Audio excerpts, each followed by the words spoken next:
Coba aja ya. Syedaralun, ratusan ekor ternak khususnya sapi di Biren sejak Senin 25 Juli 2022 mulai dilakukan vaksin untuk mencegah penyakit mulut dan kuku atau PMK.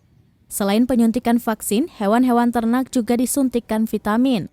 Penyuntikan perdana pada Senin 25 Juli 2022 dilakukan oleh tenaga kesehatan Puskesmas Biren di Pelimbang Biren. Sementara hari ini penyuntikan dilakukan di Desa Lipah Jempa Biren, tepatnya di lapangan sepak bola desa tersebut.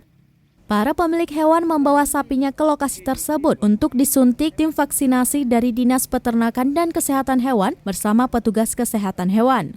Setiap sapi disuntik 2 kali, 1 kali penyuntikan vaksin dan 1 kali penyuntikan vitamin.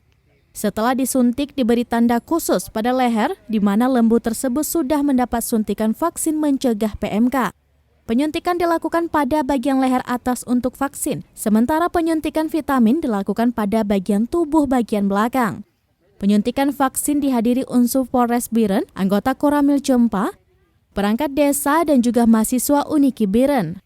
Kepala Dinas Peternakan dan Kesehatan Hewan Biren, Dr. Hewan Liza Rozana mengatakan, saat ini ada sekitar 200 ekor sapi di Jempa yang akan disuntik vaksin. Namun jumlahnya bisa lebih, tergantung partisipasi pemilik ternak untuk membawa ternaknya ke lokasi vaksin. Untuk Kecamatan Jempa kita bagi jatah 200 dosis. Begitu. Berarti 200 ekor ya? Ya, 200 ekor kita bagi 4 desa. Yang pertama di sini Lipah Raya, terus ke mana dia? Cot Gerendong, terus ke Blang Blahde, terus Cot Gerendong.